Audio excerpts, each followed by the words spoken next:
Hello students and friends, welcome back to the series of video classes for the subject of science for CBSE class 10 students.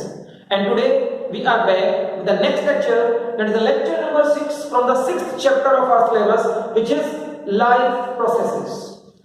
So students, आज हमें बात करनी है life process में respiration के बारे में। रेस्पिरेशन भी एक लाइफ प्रोसेस है और इस लाइफ प्रोसेस की हमें या किसी भी ऑर्गेनिज्म को क्यों जरूरत है, ये आज आपको सीखना होगा। रेस्पिरेशन से हमें क्या मिलता है, ये आज आप समझेंगे। ओके, सो हमने प्रीवियस क्लास में न्यूट्रिशन के बारे में देखा, न्यूट्रिशन को समझा अच्छे से क्या होता है। तो न्यूट्रिशन में हमने लास्ट में हमारे पास क्या आया, एसिमिलेटेड फूड। लास्ट में जो हमारा जो यूजफुल सब्सटेंस हमें मिलता है न्यूट्रिशन के लास्ट में, that is assimilated food. Assimilated food मतलब आपने बेटा न्यूट्रिशन में सारे स्टेप्स याद है ना। सबसे पहले इनटेक ऑफ फूड, जिसको इंजेशन बोलते हैं, देन डाइजेशन ऑफ फूड, वो डिफरेंट स्टेप्स में उसका डाइजेशन होता है। फॉर एग्जांपल ह्यूमन बीइंग्स में माउथ से डाइजेशन स्टार्ट होता है, फिर स्टमक में होता है, फिर इंटेस्टाइन में होता है एंड सो ऑन। ओके, तो इंटेस्टाइन में डाइजेशन होने के बाद वो फूड एब्जॉर्ब होता है। ठीक, फूड का एब्जॉर्प्शन होने के बाद वो बॉडी के सेल्स में एसिमिलेट हो जाता है। एसिमिलेटेड फूड है।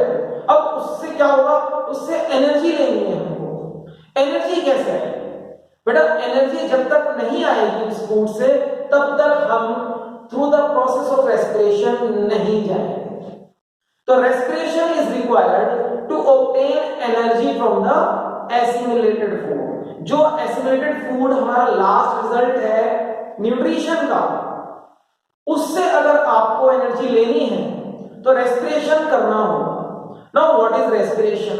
रेस्पिरेशन कैसे होता है? Respiration is a life process. Respiration भी एक लाइफ प्रोसेस है। So respiration is a life process. Heading we are going to do is respiration.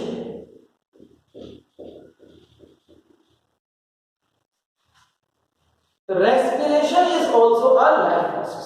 Okay, so respiration is that life process in which oxygen is taken in to the cells of the body. Oxygen अंदर लेनी है और कहां तक जानी है, वो each and every cell तक जानी है ऑर्गेनिज्म में। Suppose I am the organism taking in oxygen to the cells of the body, वो ऑक्सीजन सारे सेल्स में जाएगी। ओके, तो each and every cell होगा and using that oxygen to oxidize food, to burn the food, to obtain energy, and then releasing out carbon dioxide and water vapor. Releasing out carbon dioxide. Okay, water भी बाहर निकलता है या water vapor भी बाहर निकलता है, ये हमारा respiration है। ओके, तो respiration को अगर आप एक इक्वेशन की फॉर्म देना चाहें तो इसको आप इस तरह से लिख सकते हैं। फूड, कौन सा food? Digested food. Okay, assimilated food plus oxygen. Oxygen के साथ इस फूड को आप कहां कन्वर्ट करने वाले हैं? It will be converted into energy, carbon dioxide and water. ये हमारा रेस्पिरेशन का प्रोसेस है। बेटा आप ऐसा भी समझ सकते हो कि रेस्पिरेशन फोटोसिंथेसिस का रिवर्स है। याद करो फोटोसिंथेसिस में क्या होता था? फोटोसिंथेसिस में कार्बन डाइऑक्साइड और वाटर को यूज करते हैं और एनर्जी को यूज करते हैं to obtain food. Carbon dioxide, water in the presence of sunlight, sun energy, they react to produce food. और इसका रिवर्स क्या है? इसका reverse respiration. Okay, so respiration can be considered as reverse of photosynthesis also. Okay, so this can be written in the form of a equation like this, respiration process. Okay, अब respiration it involves taking in oxygen and releasing out carbon dioxide, लेकिन उसके बीच में काफी कुछ है। taking in oxygen to the cells of the body and then using that oxygen to burn the food to provide energy and then releasing out carbon dioxide. Okay, ये respiration होता है। So respiration क्या ये breathing भी है? Is it also breathing? Respiration और breathing में बेटा डिफरेंस होता है, वो डिफरेंस अभी हमें समझना है। The difference between breathing and respiration.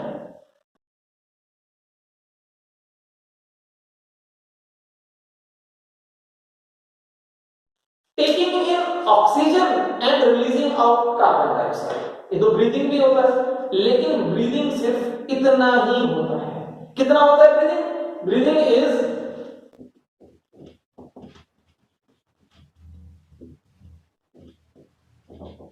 Taking in oxygen and releasing out carbon dioxide. Respiration क्या है?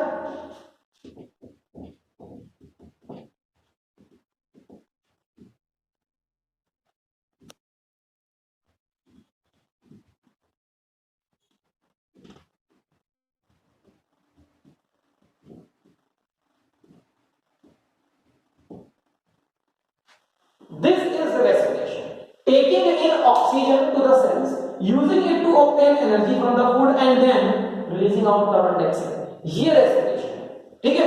तो सिर्फ सांस लेना और छोड़ देना, अगर आप सिर्फ इतनी बात कर रहे हैं that is breathing, और अगर आप इतनी बात करते हैं कि आपने ऑक्सीजन लिया, उसको हर सेल तक पहुंचाया, उस ऑक्सीजन को यूज करके फूड को एनर्जी में कन्वर्ट किया, और फिर आपने बाद में कार्बन डाइऑक्साइड को वापस रिलीज आउट कर दिया, देन दिस इज रेस्पिरेशन। इसको रेस्पिरेशन बोलते हैं। So we can add one more point कि breathing involves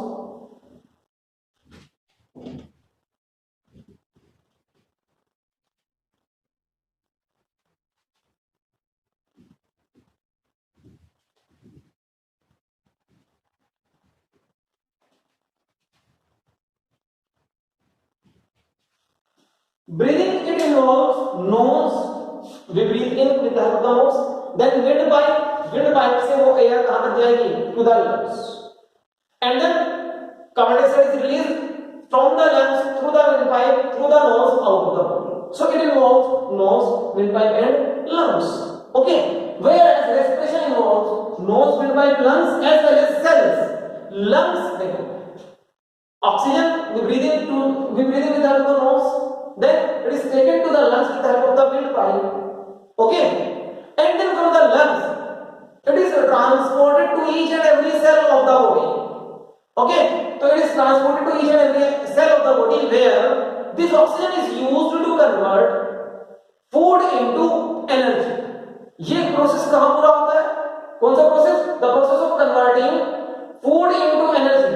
It is taking place in each and every cell of the body. तो इसमें सेल्स भी इन्वॉल्व होते हैं of the body, cells of the body. Okay, इसमें cells involve नहीं होते हैं। ये मेजर डिफरेंसेस है ब्रीथिंग एंड रेस्पिरेशन के। एक पॉइंट और ऐड कर सकते हैं बच्चों, this is a physical process. ये सिर्फ एक फिजिकल प्रोसेस है और ये केमिकल प्रोसेस है, और क्योंकि बायोलॉजी इन्वॉल्व है तो हम बोल सकते हैं कि this is a biochemical process. This is a biochemical process. Okay, so ये एक फिजिकल प्रोसेस है और ये बायोकेमिकल प्रोसेस है। क्यों है केमिकल प्रोसेस? क्योंकि इसमें केमिकल रिएक्शन हो रहा है, फूड ऑक्सीजन से रिएक्ट करता है, ऑक्सीडेशन होता है फूड का, और फिर एनर्जी कन्वर्ट होती है और कार्बन डाइऑक्साइड और वाटर भी बनता है। This is a chemical reaction, और and it is taking place with the help of biocatalyst. तो इसलिए इसको बोलते हैं बायोकेमिकल रिएक्शन। ओके, सो ये हमारा इंट्रोडक्शन हुआ रेस्पिरेशन के लिए। रेस्पिरेशन क्या है?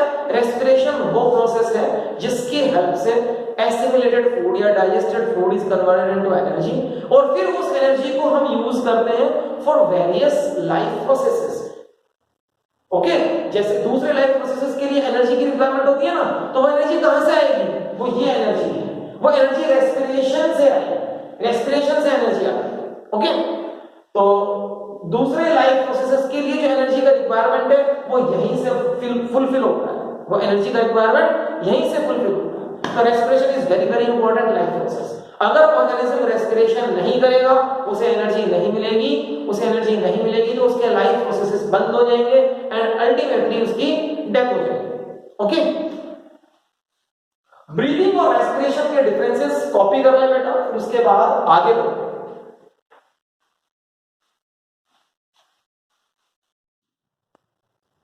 So after understanding the difference between respiration and breathing, we are moving forward और अब हम देखेंगे कि रेस्पिरेशन में कितने मेजर स्टेप्स इन्वॉल्व होते हैं।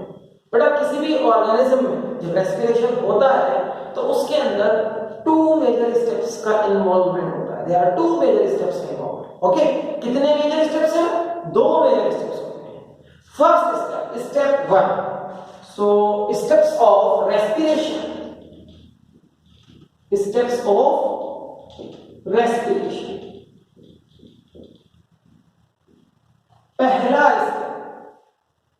पहला स्टेप रेस्पिरेशन का क्या होगा?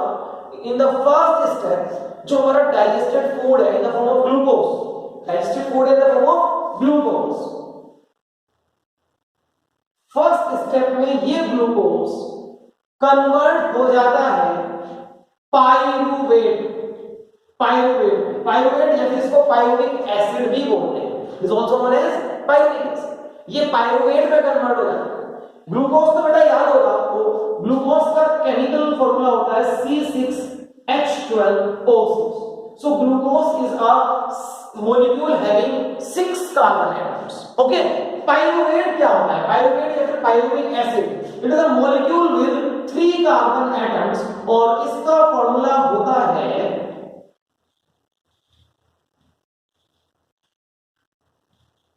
CH3COOH या फिर सिंपली आप इसको लिख सकते हैं C3H4O3। So it is a molecule with 3 carbon atom. देखो C3 है, H है 3 and 1 4 और ऑक्सीजन है 1 2 and 3।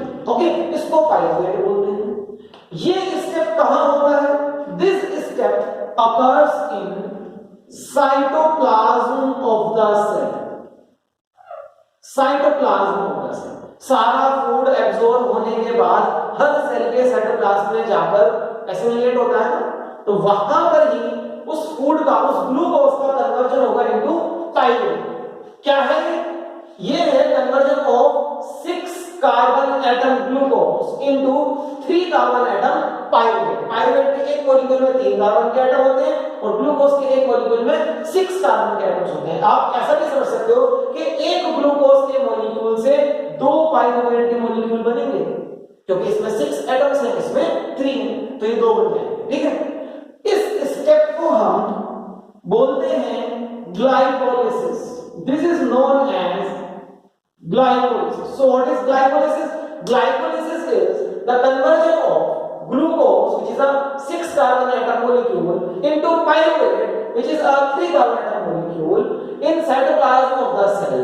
And this is the first step of respiration. ये respiration का पहला step होता है। This is step 1. Okay, first step of respiration. ये समझ में आया बच्चों? सेकंड स्टेप में क्या होगा? बेटा सेकंड स्टेप डिपेंड करता है ऑक्सीजन की अवेलेबिलिटी के ऊपर, या फिर आप कह सकते हैं कि अगर ऑक्सीजन अवेलेबल है तो सेकंड स्टेप अलग तरीके से होगा, और ऑक्सीजन अवेलेबल नहीं है तो फिर सेकंड स्टेप के होने का मेथड चेंज हो जाता है। ओके, सेकंड स्टेप में देखते हैं क्या होगा। सेकंड स्टेप में ऑक्सीजन इज अवेलेबल, अगर ऑक्सीजन अवेलेबल है, ओके, सो यहां पर हम लिख देंगे इन presence of oxygen, if oxygen is present. तो अगर ऑक्सीजन प्रेजेंट है तो इस स्टेप में क्या होगा? इस स्टेप में ये पाइरूवेट कन्वर्ट हो जाता है carbon dioxide, water and a lot of energy. कितनी एनर्जी होगी? This energy is written as 38 ATPs, 38 ATP के मॉलिक्यूल बने, 38 ATP। ये ATP क्या है ये भी आपको थोड़ी देर में हम बताएंगे। सो अगर ऑक्सीजन प्रेजेंट है या वो ऑर्गेनिज्म जो ऑक्सीजन पर डिपेंड करते हैं अपना रेस्पिरेशन करने के लिए, उनके अंदर सेकेंड स्टेप इस तरह से होगा कि पायरुवेट ऑक्सीजन की प्रेजेंस में कन्वर्ट हो जाता है carbon dioxide, water and a lot of energy. Now this energy is used to carry out all the other life processes, all the other activities in the body of the organism. Okay, जो भी activities के लिए energy की जरूरत है वो वहां से फुलफिल होने वाली है. तो देखिए फूड कन्वर्ट हो गया कार्बन डाइऑक्साइड वाटर में, रेस्पिरेशन कंप्लीट हो गया. ठीक है, ऐसे रेस्पिरेशन को जो in the presence of oxygen होता है इसको हम बोलते हैं aerobic respiration. This is known as aerobic respiration. Okay, remember this. This is known as aerobic respiration. और ये respiration कहाँ होता है? This respiration takes place in mitochondria of the cell. Mitochondria क्या है? 9th क्लास में सेल का chapter था, वहां पर एक सेल ऑर्गेनेली आपने पढ़ा था mitochondria, which is the power house of the cell. Power house of the cell इसीलिए बोलते हैं इसको, सारी एनर्जी यही बनती है ना. तो ये एरोबिक रेस्पिरेशन कहां होता है? माइटोकॉन्ड्रिया ऑफ द सेल में होता है. It is a cell organelle of cell. और कैसे होता है? In the presence of oxygen होता है. और इसका एंड रिजल्ट क्या है? इसका एंड रिजल्ट है carbon dioxide, water and lot of energy. ठीक है, काफी सारी एनर्जी प्रोड्यूस होती है. अगर ऑक्सीजन प्रेजेंट नहीं होगा तो फिर कैसे हो? सेकेंड स्टेप को देखेंगे. If oxygen is not present, if oxygen is not present,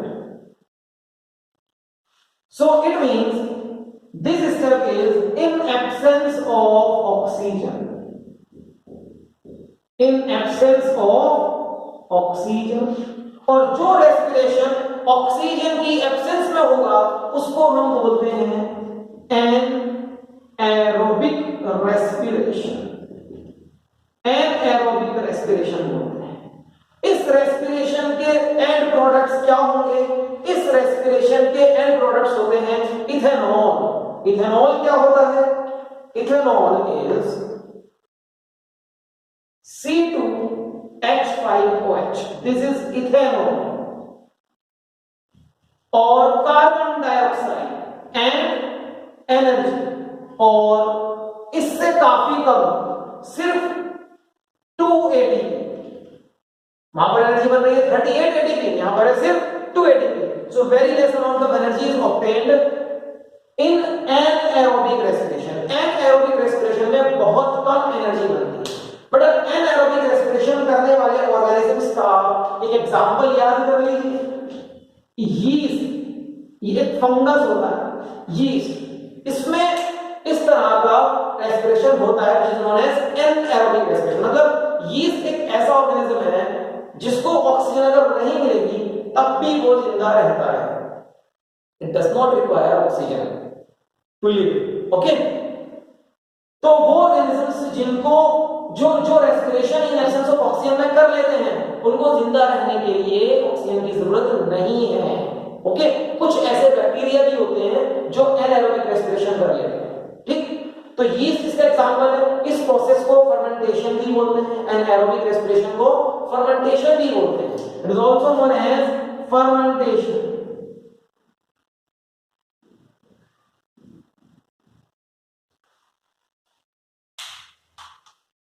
aerobic respiration के एग्जांपल्स ह्यूमंस, बहुत सारे एनिमल्स आप इसके एग्जांपल्स लिख सकते हैं.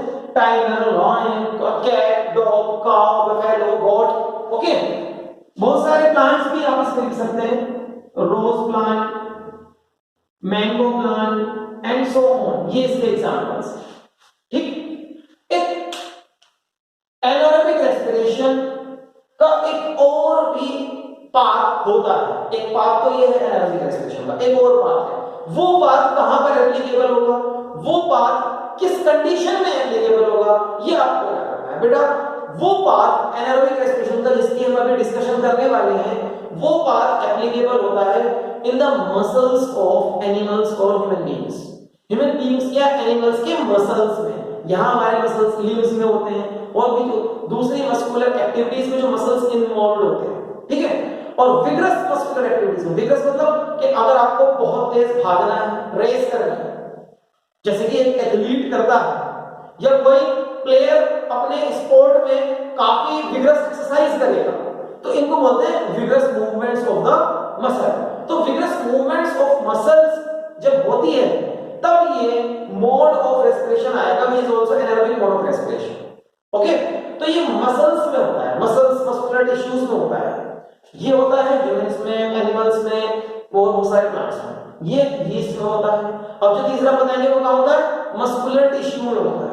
ठीक, मस्कुलर टिश्यू में होता है और किस कंडीशन में होता है, विग्रस एक्सरसाइज वाली कंडीशन में होता है। ऐसी कंडीशन में क्या होता है बेटा, जब किसी भी मसल से हम जल्दी जल्दी काम लेते हैं, विग्रस एक्सरसाइज करते हैं, तेज दौड़ रहे हैं या कोई पर्टिकुलर काम ऐसा कर रहे हैं जिससे कोई पर्टिकुलर मसल हमारी जल्दी जल्दी मूवमेंट कर रही है, तो ऐसी कंडीशन में उन मसल्स को बहुत सारा ऑक्सीजन चाहिए होता है, क्योंकि वहां पर जब आप उसको विग्रस मूवमेंट करा रहे हो तो उसको ज्यादा एनर्जी चाहिए। ज्यादा एनर्जी चाहिए तो ज्यादा एनर्जी प्रोड्यूस करने के लिए ज्यादा ऑक्सीजन चाहिए, लेकिन ऑक्सीजन उसे पूरा नहीं मिल रहा, ऑक्सीजन फिनिश हो गया, और ज्यादा एनर्जी बनानी है। अब और ज्यादा एनर्जी बनेगी ऑक्सीजन की एब्सेंस में। दैट इज व्हाई ये भी क्या होगा, ये भी एनएरोबिक रेस्पिरेशन ही होगा, एनएरोबिक रेस्पिरेशन होगा, और ये होगा हमारा मस्कुलर टिश्यूज में। और इसके एंड प्रोडक्ट्स होते हैं लैक्टिक एसिड और एनर्जी। एनर्जी भी कितनी, काफी कम, सिर्फ 2 एटीपी बनेगी, सिर्फ 2 ATP. Now what is lactic acid? Lactic acid का फॉर्मूला क्या होगा? लैक्टिक एसिड का फॉर्मूला बेटा आप याद कर लें, CH3COH, ये लैक्टिक एसिड का फॉर्मूला है। आप इसको सिंपल भी याद कर सकते हो, C3H5O3। This is lactic acid. Lactic acid again it is a molecule with 3 carbon atoms. ठीक है, तो ये तीन तो आपको याद ही करने हैं। Glucose molecule with 6 carbon atom, pyruvate molecule with 3 carbon atom, lactic acid molecule with 3 carbon atom. देखो थोड़ा सा डिफरेंस है सिर्फ पाइरुवेट और लैक्टिक एसिड में। यहां से डबल बॉन्ड O है, यहां पर COH है ना, ये डिफरेंस है। तो ये कहां पर होगा, मसल्स में होगा, मसल्स या मस्कुलर टिश्यूज। ओके, और कब होगा, during vigorous movement of muscles. ये भी एनारोबिक है, this is also anaerobic. Okay, और ये वाला प्रोसेस होता है साइटोप्लाज्म ऑफ द सेल में, याद रखिए। ये वाला प्रोसेस होता है माइटोकॉन्ड्रिया ऑफ द सेल में, ये प्रोसेस होता है साइटोप्लाज्म में, और ये प्रोसेस होता है मसल्स में, वो मसल्स जो विग्रस मूवमेंट कर रही है। ओके, फॉर एग्जांपल ऐसा एग्जांपल देखिए कि कोई एथलीट किसी रेस में स्प्रिंट कर रहा है, तेज दौड़ रहा है, तो अचानक से क्या होता है, उसके मसल्स में क्रैम्प आएगा। ठीक है, वो और ज्यादा मूव नहीं कर सकती है मसल। वो क्रैम्प क्यों आता है? Because of the accumulation of lactic acid in the muscles. क्या हो रहा है इस वाले मेथड में, देखो मसल्स में इन absence of oxygen pyruvate convert हो गया एनर्जी देने के लिए, बट लैक्टिक एसिड भी बना। तो ये लैक्टिक एसिड कहां जाएगा? ये लैक्टिक एसिड मसल्स में जमता चला जाएगा, इकट्ठा होता चला जाएगा। It will keep on accumulating in the muscles, और यही लैक्टिक एसिड का accumulation will lead to muscle cramps. Muscle cramps हो जाते हैं। मसल क्रैम्प्स क्या होते हैं? मसल क्रैम्प्स होने के बाद फिर हम उस मसल से एट दैट टाइम और काम नहीं कर सकते। ओके, ये बहुत सारे स्पोर्ट्स पर्सन को भी होते हैं। ठीक, मस्कुलर क्रैम्प्स कैसे ठीक होंगे बेटा? मस्कुलर क्रैम्प मसाज या हॉट वाटर बाथ से ठीक हो जाते हैं। हम हॉट वाटर बाथ या मसाज करते हैं तो उस एरिया में जहां पर क्रैम्प आया है वहां पर ब्लड सर्कुलेशन वहां पर नॉर्मल हो जाता है, ठीक हो जाता है। और जब ब्लड सर्कुलेशन ठीक होगा तो वहां पर ज्यादा ऑक्सीजन आएगा, और वो ऑक्सीजन आने के बाद इस लैक्टिक एसिड को जो वहां पर जम गया था, जो वहां पर एक्यूमुलेट हो गया था, उस लैक्टिक एसिड को वापस कन्वर्ट कर देता है कार्बन डाइऑक्साइड वाटर में। और वो क्रैम्प हमारा ठीक हो जाता है। ओके, तो ये हमारे दो स्टेप्स हैं। Number 1 is glycolysis, the conversion of glucose into pyruvate which is a 3 carbon atom molecule, and the second step is this one which depends upon the availability of oxygen. If oxygen is available, then the process is known as aerobic respiration, and its end products are carbon dioxide and water and a lot of energy. And if oxygen is not available, then it is known as anaerobic respiration. Aerobic respiration takes place in mitochondria of the cell, whereas anaerobic respiration will take place in cytoplasm. And if it is taking place in cytoplasm, then the end products are ethanol and carbon dioxide with less amount of energy produced. And if it is taking place in muscles during vigorous activities, then the end products are lactic acid and a small amount of energy. And the accumulation of lactic acid will produce muscular cramps. Okay, or muscular cramps can be treated using hot water bath or massage. बेटा ये हमारा first step हो गया और ये हमारा second step हो गया रेस्पिरेशन के लिए। This is second step and this is first step. You can copy this down and then we will be proceeding further. हम आगे अभी देखेंगे कि एरोबिक रेस्पिरेशन और एनारोबिक रेस्पिरेशन में क्या मेजर डिफरेंसेस होते हैं। पहले आप इसको कॉपी कर ले, फिर वो major differences we will be discussing.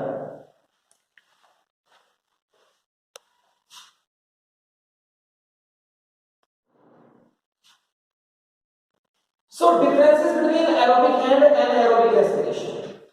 In differences की बात कर लेते हैं थोड़ा। एरोबिक एंड एनाएरोबिक रेस्पिरेशन के डिफरेंसेस। बेटा डिफरेंसेस आपके सामने है, बस मैं एक बार आपको बता देता हूं। देखो first difference, aerobic respiration takes place in presence of oxygen and aerobic respiration takes place in absence of oxygen. First difference हो गया, ठीक है।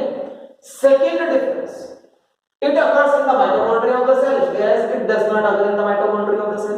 It will occur either in the cytoplasm or in muscles which are undergoing vigorous activities. Okay, next difference देखते हैं। next difference क्या है? aerobic respiration will produce large amount of energy, whereas during anaerobic respiration less amount of energy is produced. ये भी एक difference है। During anaerobic respiration less amount of energy is produced. Aerobic respiration के and products हैं carbon dioxide and water, और anaerobic respiration के लिए aerobic respiration के एंड प्रोडक्ट्स हैं carbon dioxide and water, and aerobic respiration के and products होंगे ethanol and carbon dioxide अगर वो साइटोप्लाज्म में हो रहा है, और उसके एंड प्रोडक्ट्स होंगे लैक्टिक एसिड अगर वो मसल्स में हो रहा है during vigorous muscular activities. Okay, it मतलब aerobic respiration involves complete breakdown of the food into carbon dioxide and water, whereas it involves partial breakdown of the food. देखो यहाँ पर complete breakdown हो रहा है इसलिए ज्यादा एनर्जी मिल रही है, यहाँ breakdown complete नहीं हो पाता इसलिए ही एनर्जी कम मिली है। तो बेटा ये डिफरेंसेस आपको दोनों के अंदर याद रखने हैं। ओके, अब ये जो एटीपी मिले इनसे एनर्जी कैसे आएगी ये देखना है आपको। ये एक मेन स्टेप समझना है, मेन कॉन्सेप्ट कह लीजिए, ये समझना होगा, ठीक है, कि एटीपी से एनर्जी कैसे आती है। एटीपी को हम बोलते हैं energy currency of the cell या energy currency in our body. क्यों बोलते हैं अभी समझ आएगा।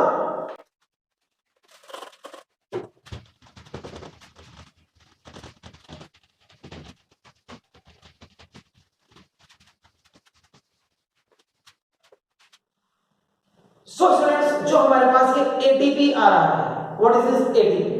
बेटा एनर्जी से रिलेटेड सेल के अंदर 3 सब्सटेंसेस होते हैं। We are having 3 substances related to energy, और वो चीजें हैं हमारे पास ADP and inorganic phosphate and ATP. ADP ADP एक ऐसा सब्सटेंस है, एडीपी का फुल फॉर्म होता है adenosine di phosphate. Adenosine diphosphate. और ये एक ऐसा सब्सटेंस है जिसके मॉलिक्यूल्स के पास एनर्जी कंटेंट कम होता है, लो एनर्जी कंटेंट। एनर्जी कम होती है एडीपी के पास। एडीपी एक ऐसा सब्सटेंस होता है हमारे सेल्स में जिसके पास लेस अमाउंट ऑफ एनर्जी होती है, okay, and it is known as adenosine di, D for di, A for adenosine, D for di and T for phosphate. Now inorganic phosphate, inorganic phosphate ये phosphorus का बना होता है और इसको हम P से रिजेंबल करेंगे, P, inorganic phosphate, okay. ATP, ATP is its full form is adenosine triphosphate और इसका energy level, energy content high हो, high energy content, okay. ATP के अंदर ट्राइफॉस्फेट, एडीपी के अंदर डाइफॉस्फेट। ये फॉस्फेट यहां पर डाई मतलब 2 है और यहां पर ट्राई मतलब 3 है, ओके। अब हमारे सेल्स के अंदर एडीपी उसके साथ इनऑर्गेनिक फॉस्फेट ऐड हो जाता है यूजिंग एनर्जी ऑफ रेस्पिरेशन। जो रेस्पिरेशन से एनर्जी आएगी ना, वहां से उस एनर्जी को यूज करके ये एडीपी कन्वर्ट हो जाता है एटीपी में। It is converted to ATP. ATP diphosphate का एक फॉस्फोरस, एक इनऑर्गेनिक फॉस्फेट और ऐड हुआ तो क्या बन जाएगा? ट्राइफॉस्फेट बन जाएगा।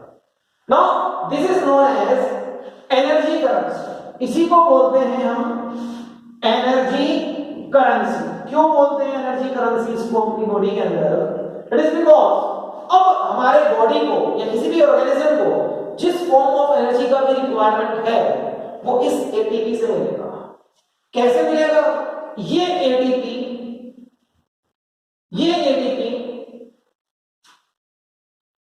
वाटर के साथ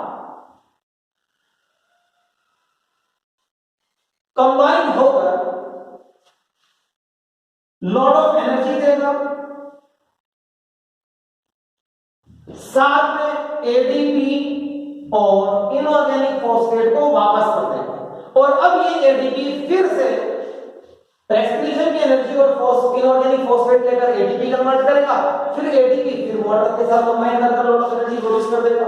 इन दिस मैनर हमारी एनर्जी की रिक्वायरमेंट की जो साइकिल है वो कभी टूटती नहीं, ठीक है, कंटिन्यूअसली एनर्जी मिलती चली जाती है, ओके।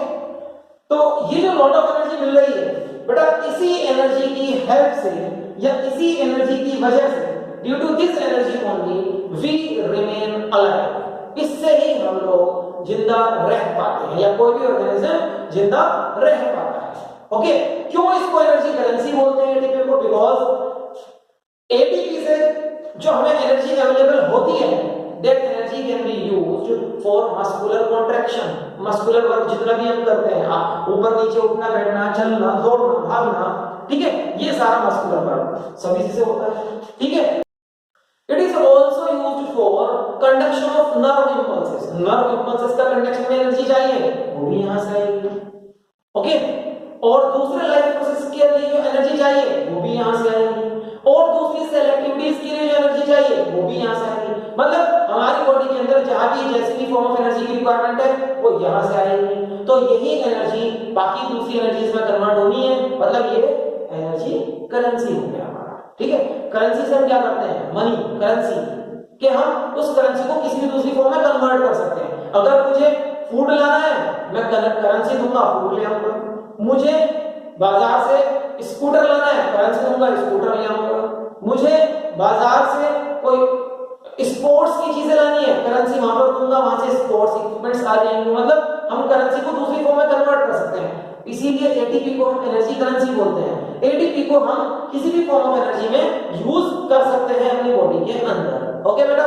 तो ये हमारा हो गया कि कैसे हम एटीपी से, जो एटीपी बनता है हमारा, स्टेप 2 के बाद एटीपी बनता है ना, कैसे हम उस एटीपी से एनर्जी लेते हैं उससे, okay.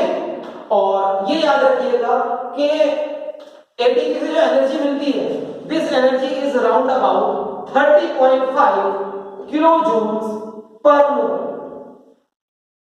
This amount of energy is available from ATP. ATP से मिलने वाली एनर्जी होती है 30.5 किलो जूल पर मोल। यही एनर्जी हमारी यूज होती है जितने भी बॉडी के अंदर एंडोथर्मिक रिएक्शंस हैं उनको कराने के लिए। जितने भी बॉडी के अंदर एंडोथर्मिक रिएक्शंस होते हैं सब इसी एनर्जी से होंगे। मतलब ओवरऑल आप सिंपल कह सकते हैं बॉडी के अंदर सारा एनर्जी रिक्वायरमेंट यहीं से पूरा होता है, ओके। सो बेटा ये हमारा हुआ आज का lecture complete based upon respiration. आज के लेक्चर में हमने रेस्पिरेशन को बिल्कुल बेसिक लेवल पर सीखा है कि रेस्पिरेशन में एक्चुअली होता क्या है और कैसे होता है। अब ये रेस्पिरेशन प्लांट्स में कैसे होता है और एनिमल्स में कैसे होता है ये भी सीखना है। And this we will be continuing in the next lecture. So students, hope कि आज के लेक्चर में आपको सब ठीक ठाक समझ में आया है। आज के लेक्चर को आप अच्छे से समझिए, उसी के बाद आपको नेक्स्ट लेक्चर भी समझ में आने वाला है, okay. So wish to see you in the next class. Bye bye.